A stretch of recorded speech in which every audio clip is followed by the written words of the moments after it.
Day for us, and thank you for attending the press conference. Obviously, when you look back at what has just transpired here, a year ago I sat in this seat, and basically with, 2 weeks of recruiting under my belt, I talked about defining our DNA and our culture here at ASU. And I think it's very simple. It's to maximize the students' athletic potential in the classroom, on the field of play, and in the community. With that being said, we've gone through a process to evaluate players, those type of players that we want here. These men that sit here at this table were a part of that process along with our coaching staff.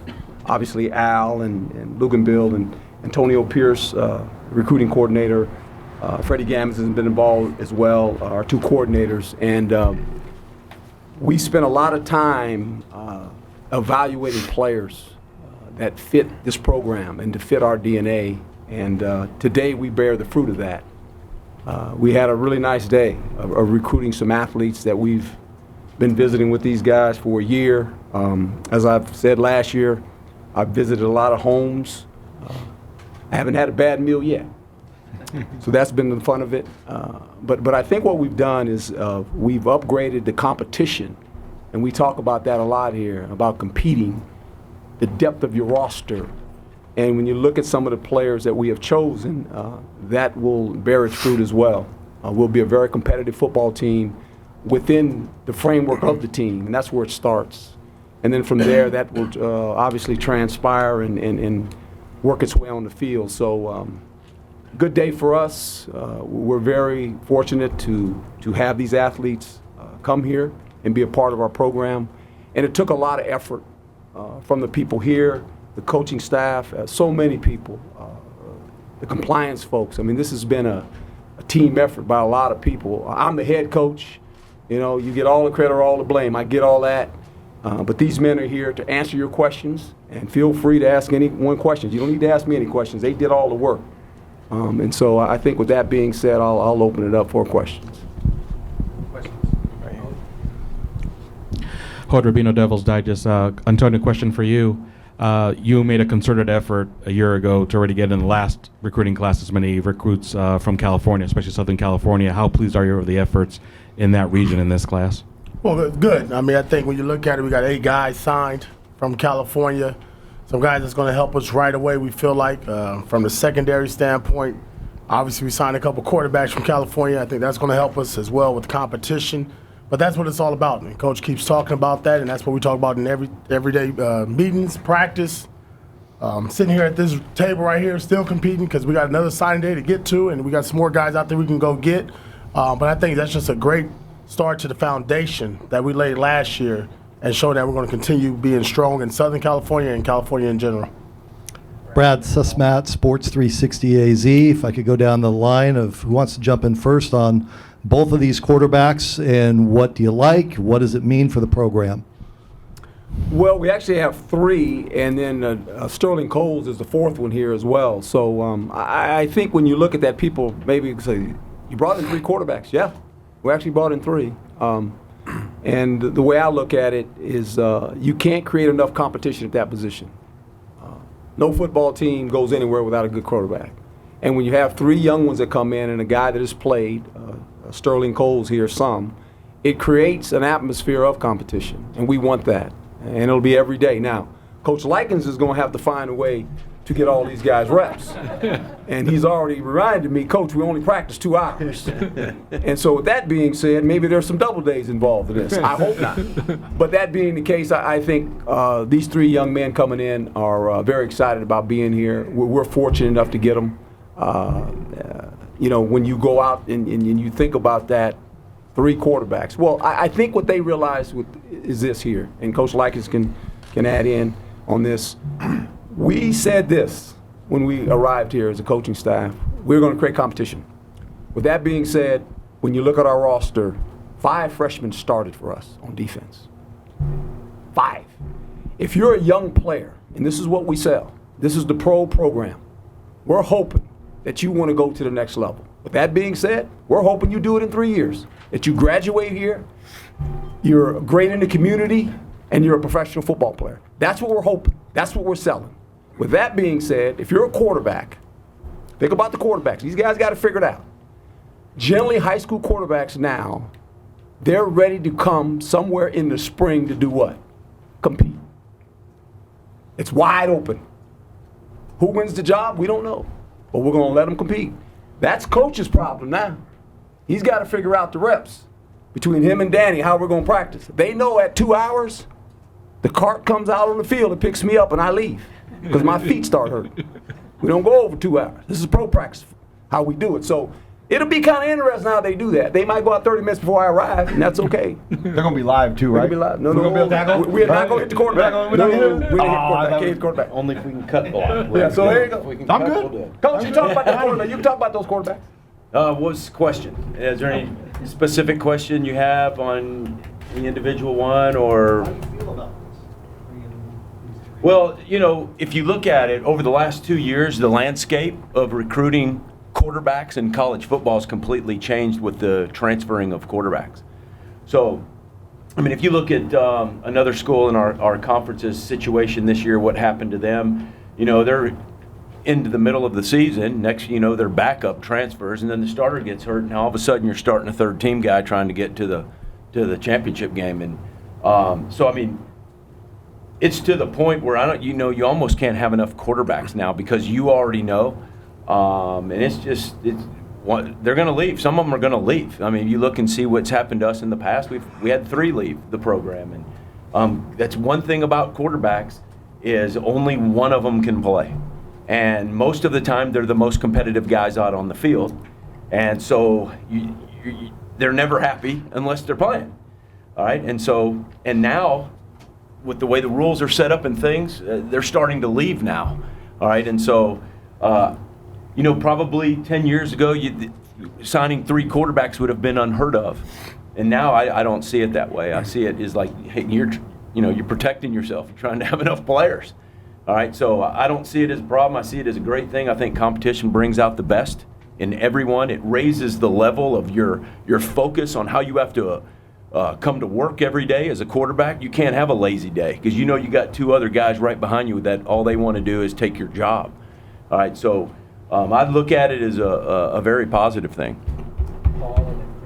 Paul Richardson with the Sports Cave Show. For any one of you gentlemen, you hear so much about stars, 5-star, 4-star, 3-star, but how much of it goes into saying this young man will develop, we can see him developing into our next player at that position? Al, take that out. You want that one out? We don't believe in stars. We really don't believe in our eyes. Oh, I'm sorry.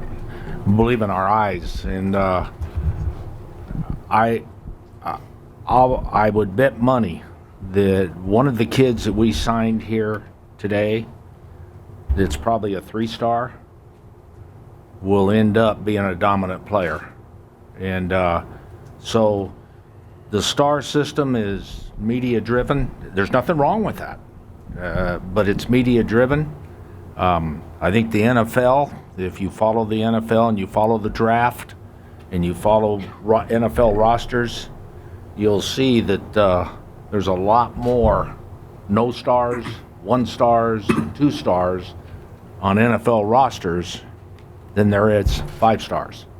So it's valuation is in the eyes of the beholder, and you got to trust your process and trust what you see. And that's the great thing working with this group. They're extremely transparent. Nobody gets their feelings hurt. It's not personal.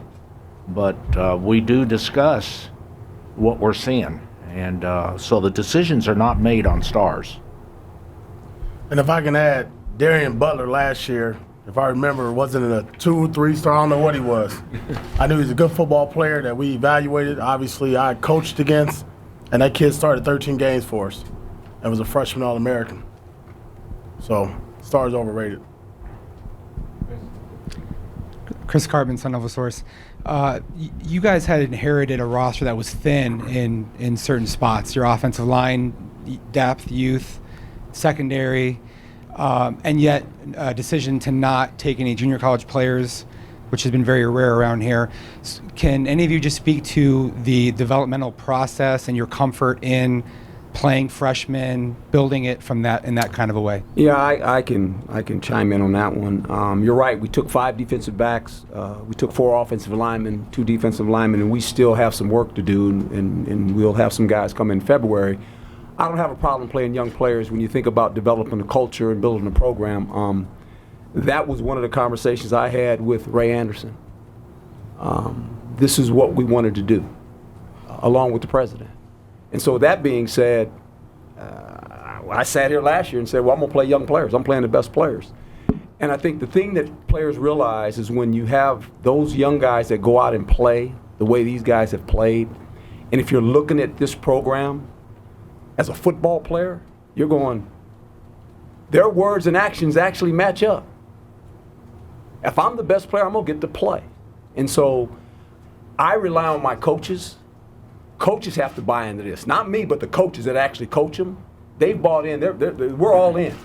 We're going to have probably one of the youngest teams in the Pac-12 per players that play. We're okay with that. We did it this year. And we're willing to do it again because we're trying to build something. And when you do that, you go through what we went through this year with a bunch of the young guys on defense. They made some early mistakes, but toward the end, they became very, very good. Merlin became what Pac-12 Player of the Year as an All-American, as a freshman. Rashari Crosswell, Lole, Butler. I mean, all these guys played, and we were okay with making mistakes. Now, they can't make those same mistakes next year because there are no freshmen anymore. But the young ones that will follow them, whether it's on offense or defense, that's the program we're building. So we're not going to look back.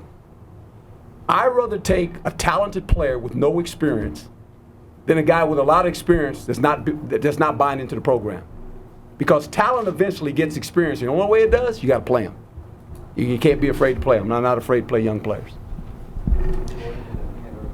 Coach Edwards, Jordan Ham, Sports 360 AZ. Early on in your time here, you mentioned that the size and stature of people on this roster would change as you brought more and more classes in. How did this staff address that with this current class? Well, here they are. The offensive linemen, 6'4", 6'5", 6'5", 6'3". All the defensive backs are 6 foot or more. We have 2 of them that are 6'2". The tight end is 6'5". The 2 wide receivers are 6'1". So we have length, athleticism, and speed. That's what we want. That's what we're looking for. That's the DNA of the Pac-12. But if you're going to be a competitive football team, you have to recruit those type of players. Look, we have a list of what type of players we're going after. There's a DNA. There's a part of it. And all these coaches have bought into that. It's taken a year to develop that. But now, as Al says, always listen to your eyes. Your eyes never lie. You get the formula. Here's the formula. At every position, we have it. We have criteria at every position of what we want to look like. We want to look really good coming off the bus. Okay? We want to look good. We want people to go, wow. All year. You know what I did this year in the pregame? I would stand and look at that other team. And I look at the players on that team at the positions they play, and I go, you know what? You give me a couple more years, and we're going to look like a lot of these teams that we're playing against. And it's going to be amazing the next couple years when you walk into the stadium, you're going, whoa, okay, now we see. That's what it's about. That's what makes the recruiting process so fun. The only thing I don't like about recruiting compared to the NFL draft is they pick you, you don't get to pick them. And that's okay. That's the way it should be. Coach Gonzalez, piggybacking off what Coach Edwards was just saying, looking at the defensive backs. I mean, obviously in the Pac-12, in college football, throwing the ball in general, but the guys you brought in, like he's talking long, athletic. What is it just about these defensive backs as a whole that fit for you? Speed. We've got 4 of them that are 10-8 sub-100-meter guys. You can't coach that. We've got 2 of them that are 6'2", 200 pounds. You can't coach that. I wish they were here in February. We've got a position on our team that the Tillman spot. You don't necessarily recruit to that position. You recruit multiple guys that you can see can play there. We think we have 3 guys that can play that spot in this class, and the one that does it the best, he's gonna be a special player.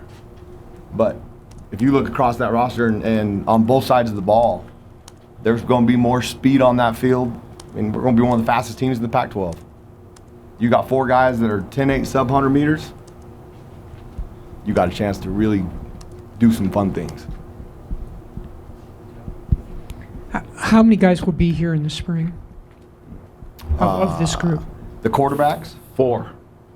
4 and a no lineman. All 3 quarterbacks and a no lineman. and one O-line. Yep, Donovan West will be here also. Donovan West. West, okay. And for each coordinator, can you just kind of summarize overall what you think you've achieved with this class? Let me go first. All right, so, as Chris was pointing out, our biggest need, if you look at the roster for the future of this program, on our side of the ball on offense was offensive line, and felt like we accomplished that. And we still got another signing day to go, so we can add another guy. But we got 4 guys, and with Donovan West, especially one that's coming in the spring, is very similar. Speaking to the junior college question, it's very similar to signing a junior college guy. It's been my experience that those guys don't pan out very well on the offensive line, junior college guys. Matter of fact, here's a stat for you. Besides Alex Lasoya, which is our guy, do you know how many other starting offensive linemen there are in the Pac-12 that went to junior college? 1. All right, so I don't think that works very well, the junior college offensive line route. I've seen it work a little bit here and there, but I'd rather have a high school guy to come in the spring. So I thought we, addressed that issue with the offensive line. Like I said, we can add another guy, and then our immediate need, obviously, was at quarterback since we're losing Manny, and we got 3 guys coming in, and they're all going to be here in the spring to compete for the job. So outside of that, and we needed to get a tight end that we felt fit our system. That we don't have to substitute in and out. He could stay out on the field, and he could be in a 2-point stance and also be in a 3-point stance hybrid type guy. And we got that with Nolan Matthews. And then added a couple receivers with size and speed. And so I think this is one of the best recruiting classes I've ever been a part of. Coach Edwards, Tim Ring, CBS 5. Coach, of all these 17 hopefully fine football players, Daniels is the one that kind of generated the national headlines. Could you just kind of speak to what he potentially could bring to the program on the field, but the electricity he's already generated around the program off it? Well, I think his play, the numbers that he's put up are astronomical. But I think more than that, when you visit with the young man, as well as all 3 of the quarterbacks, they're all students of the game. The thing that I realize about all 3 of these guys, they'll live in this building. They'll love this building. I like players that get that part.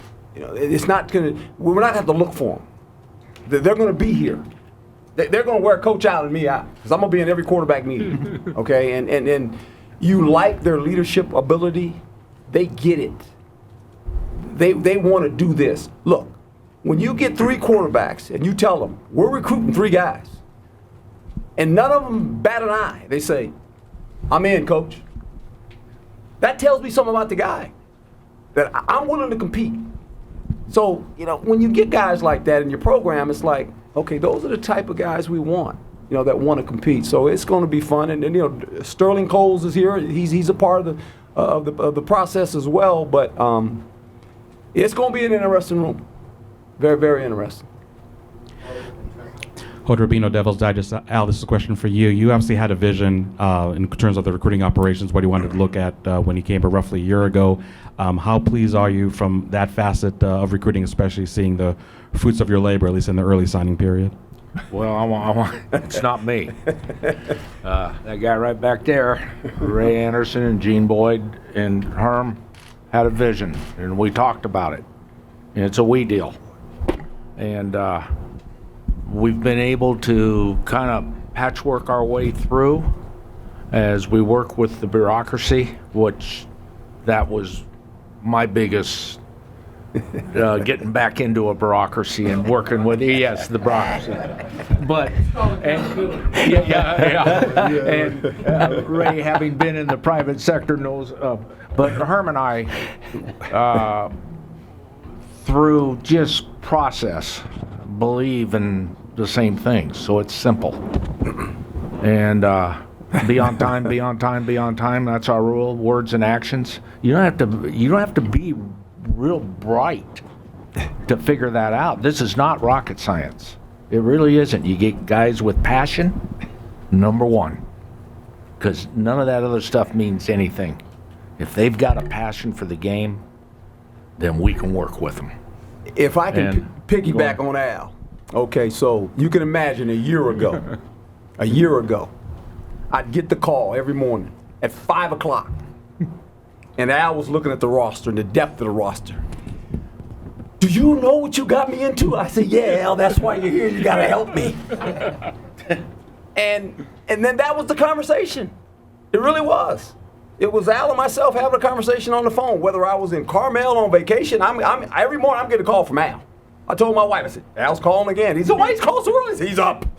He's like me. He's trying to figure out what to do. And, you know, to his credit, and we don't have this without Al. Now, he's going to give everybody else credit. This man worked his tail off now. I mean, there was a lot of work to be done. It's not easy doing what we were trying to do. I mean, to formulate our DNA and to process it and get everyone to buy in. Those guys he has working for him, I don't know who's in it. He's got so many guys in the building, I don't know half these guys. And they're watching tape, and he's bringing me, Coach, you got to see this guy. I mean, the man hours they put in behind the scene is unbelievable. And I can't thank him enough and his crew, because they have done a marvelous job of setting up our DNA, knowing these are the guys we look at. And so, you know, look, this has been a journey. It's been 1 year now since we started this deal, and it's really going to pay off for us. Tressa. Hey, Coach Likens, regarding the quarterback competition come this spring, 2 pro style, 1 dual threat, what are some things you're going to be specifically looking for and just eyeing in this competition to really make one stand out over the other? Just guys that are able to manage, you know, coming in as a freshman, we're not going to ask them to do something that they can't do. They can't be a senior quarterback. I can't expect them to know the things that Manny knew pre-snap as far as football and defensive structure, you know, football IQ is concerned. So I'm not going to try to get so caught up in that. One thing I just want to see is can they go out there and manage the team? You know, we used to say this back in the day about quarterbacks. It's not how many great plays they make, it's how few really bad plays they make. Because a quarterback can lose a football game like that. And they need to understand the power of that responsibility, and can we trust them with that power? And so, you know, that's going to be the number one thing. You know, I'm looking for when those guys get here is how well they can manage the game, the least amount of really bad mistakes. You can make mistakes. We're all going to make mistakes, but there's mistakes and there's game-losing mistakes. So that's probably the number one thing. Hey, Herm, Shane Dale, ABC 15. About a year ago before you got here, this gentleman said there's no reason this shouldn't be a top 15 team every year, shouldn't be a top 3 Pac-12 team every year. I know you're just a year in, but are you confident that this program is on that trajectory to get there eventually? There's a reason I signed up to do this job. And, you know, that's our mindset. That will always be our mindset. And there's a process. And I think Ray, as well as Dr. Crow, we understand the process. And we're going to continue to work on it every day. I mean, you know, I come in this building, I'm the first one here every morning. I enjoy coming in here. I mean, I enjoy it. And I enjoy the process. And when you look at some of the players that we've obviously signed, it makes you feel we're going in the right direction. And so that's the whole key to it. But good things are going to come. But there's some hard times. I mean, that's the way it works. You know, football's a funny game. And you get knocked down, you got to get up. And then so we'll get up when we get knocked down, and then we'll keep pounding the rock, and we'll get there. For Danny or Antonio, Stefan Wright made his decision today to sign with Arizona State. Can you just briefly explain what he brings to you guys? Size and athletic ability. Really, the whole competition up front.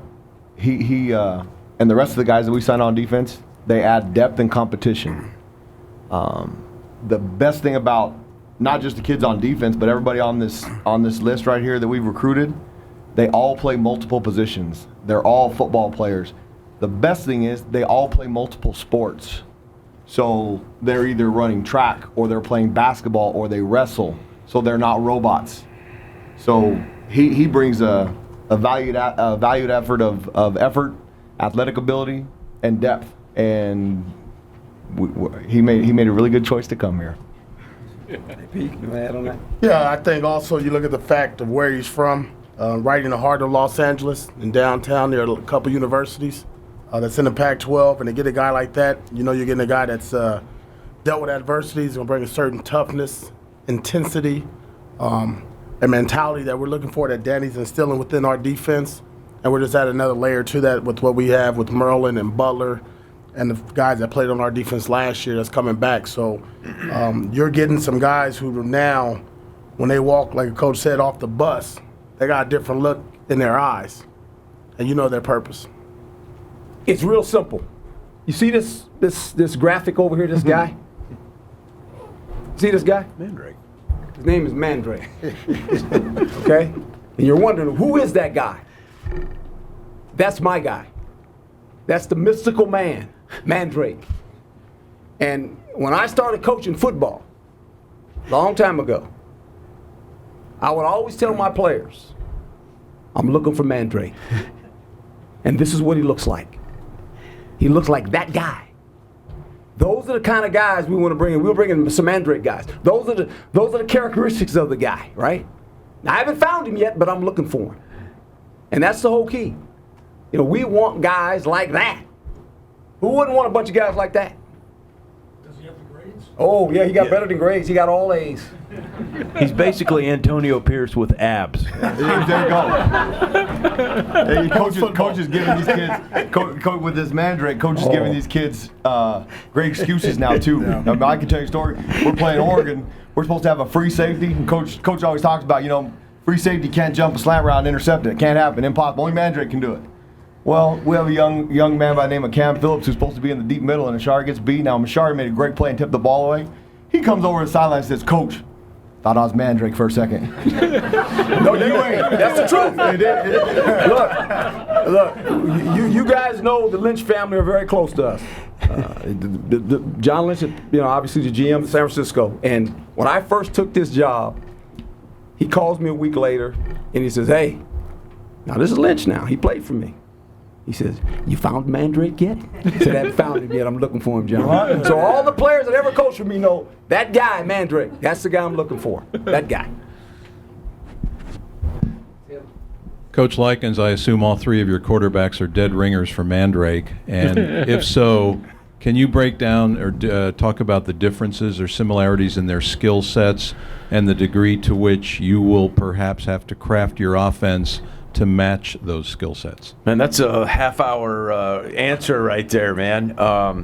No, so, Joey, Al had me going all over the world. I actually saw 3 different quarterbacks in 3 states on the same day. I went all across the country looking at quarterbacks and watching them practice in the spring. And I thought Joey Yellen was the best pure passer, decision maker, an accurate guy, all rolled into one that I saw out there. So that's what he brings to the table. Jaden Daniels kind of can do everything. He will get upset if you call him he doesn't like the term dual threat quarterback, which I love that. All right, he's a quarterback that can just make some things happen with his feet better than a lot of people.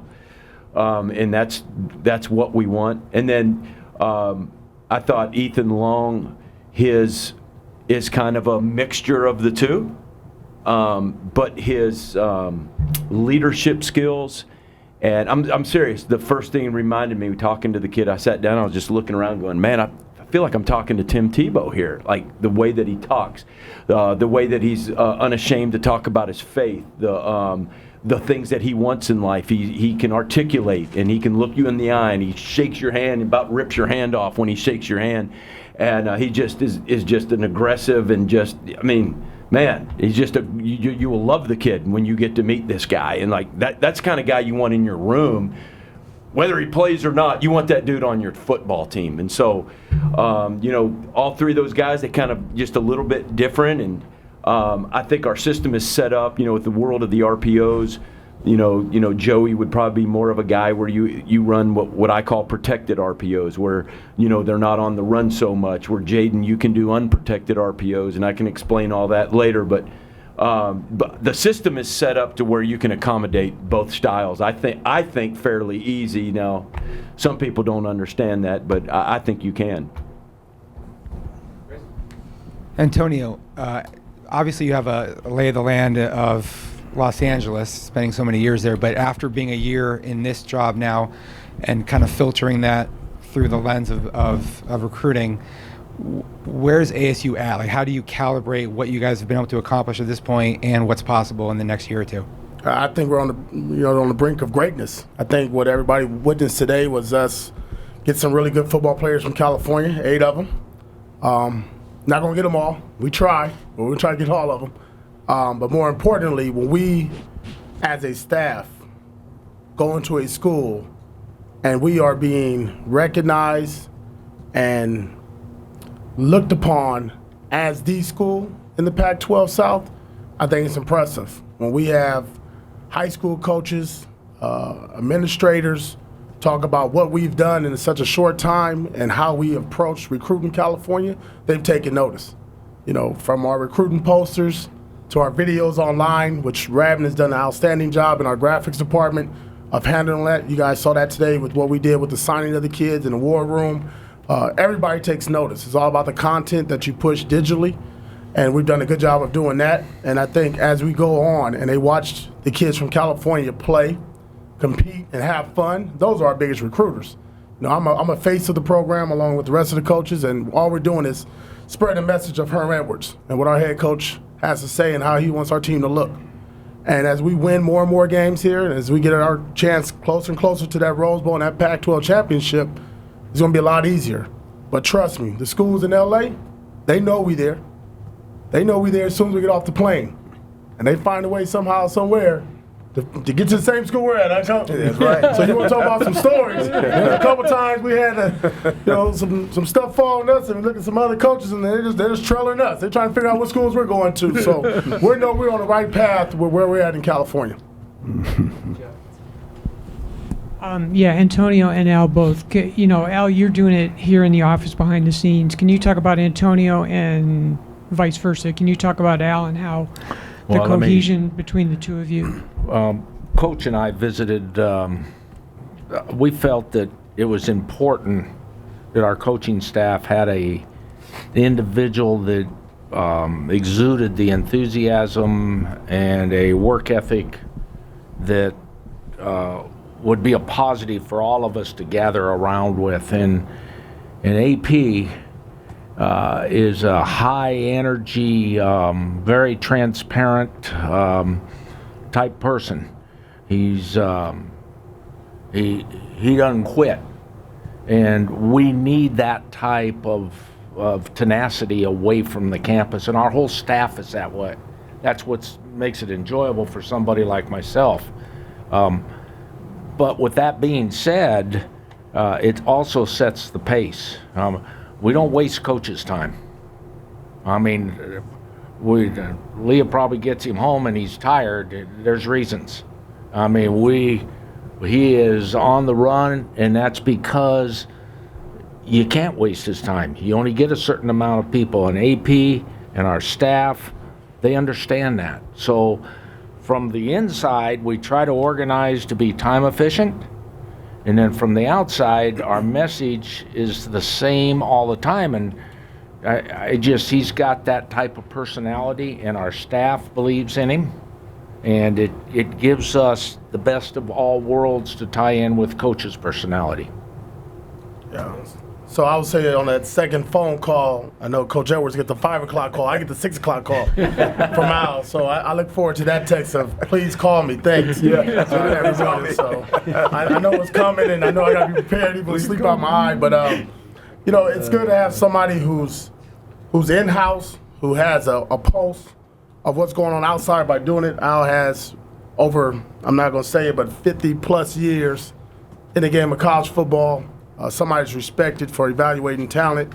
So when he says, AP, look at this guy or give him a eyeball test or watch film, that's good because you know where it's coming from, that he's done his research with the guys that we have inside our recruiting office of looking at film, doing the due diligence. They're not just bringing you everybody that comes through on Twitter or through our emails, but it's a very processed evaluation that goes through a lot of hands before it gets to myself and the coordinators. And when that happens, it's a smoother process. And I think what you see is what you got on this piece of paper in front of us is the 17 guys that signed. These are guys who there's not one thing that we can't tell you about them, on or off the field, characteristics. But the most important thing is they have our DNA. And that goes back to what Coach talked about from day one when he got hired, Coach Edwards. It's about being passionate about the game, having size, having length, and having a true purpose of why they play the game. For Antonio and Al, I'm getting a lot of questions from fans about the second signing period and how many to give, what positions, that sort of thing. Can you address that? Yeah, I mean, it's good. We got a few left. That means we get to hunt some more, right? We get on the road and we get to do more things like that. But I think it's important to see where we want to go. Obviously, offensive line, defensive line is the most important position for us to keep filling. You'll see on our signing day that we didn't sign no linebackers. I did start 3 freshman linebackers, right, Coach G? So we're good there. We don't need linebackers. We're steady with the guys that we got coming back. All those guys are coming back